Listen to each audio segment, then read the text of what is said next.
Hello and welcome to episode 5 of Mega Man 2 Revisited. And this is Metal Man. Of course, he's the user of the now famous Metal Blade, one of the best weapons in the entire series.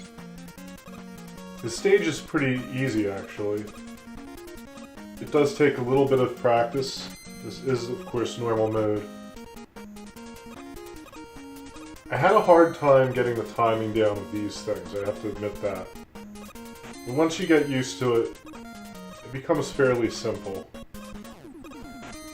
And oddly enough, it gets easier as you get, further along in the stage. There's, crusher things are easier to deal with because you don't have conveyor belts on the last few of them. Now, I just used Flashman's weapon here to get past the screws because, well, screw them. Of course, I still take a hit, but I tried.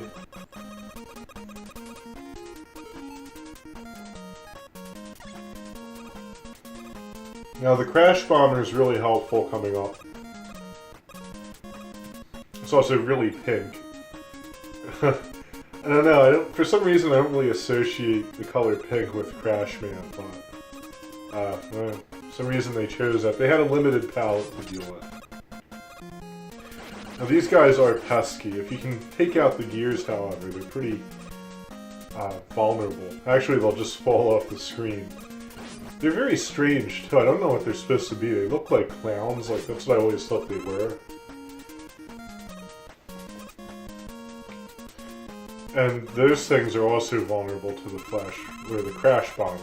You can see there. We got lucky and got some weapon energy, too. That thing really sucks up weapon energy.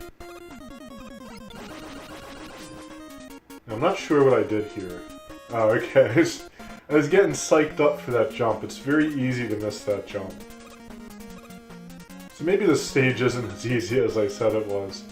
I think it's really just not as bad as maybe Quickman's stage or Woodman's stage, which is fairly dangerous because of all the enemies. I always like this boss's room as well. Now you can catch him in a loop. I didn't really do that here. Or I kind of did a bad job of it, I guess you could say.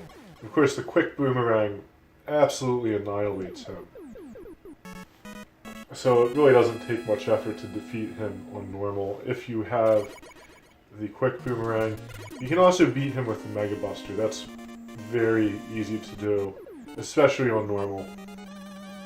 You do have to at least maybe figure out his loop or learn how to deal with him to really be successful at it. And of course, a lot of people go for Metal Man first because of his weapon, which is an absolutely amazing weapon by all standards, for sure. Now, I think I didn't quite do a very good job on the difficult run. I have a lot of screen flicker, too. It's kind of weird. Namely because it's, obviously it's more difficult, but also because I actually do difficult first when I'm playing through the game to get it out of the way. My theory is normal can be beaten without a lot of effort if you're good at playing through on difficult, so there's no point in practicing them both. Although I do play through normal a little bit, so I can write the boss guide accurately and get relatively decent counts of how many hits the bosses take and stuff like that. Now these guys are very dangerous on difficult mode, and it's actually one of the reasons why I would probably advise someone against trying to go against Metal Man on hard mode unless you're really practiced, because those they're not monsters. Those robots can take a lot of hits. And you can destroy the clown thing on top, but then you still have to deal with the gear. And if you manage to take out the gear, then you're fine. But it can just eat bullets, and if you're just beginning the game and have no weapons, you're in trouble. I went ahead and got that E-tank, mainly for purposes of having a good password to put up on the site. I figure, 4 E-tanks is probably something people would want. Of course, we gotta wait for those guys. It's probably best to let them come to you and jump over you. And here we have Metal Man Mark II, I guess you could call him, or whatever. Now, this is actually how the game was in the Japanese release.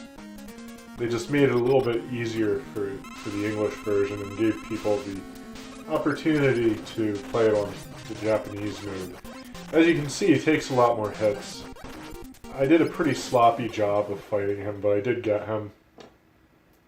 While planning to write the guide, after recording this, because I felt like my write-up on Metal Man wasn't that great, I went back and fought him a few times and realized I could get him in a loop. So, I kind of wish I did that in the video here, but, we did beat him without dying or using E-tanks, so that's a win. And that's about it for this episode, so thank you so much for watching, guys. As always, I will be back with more, and until next time, good luck and happy gaming.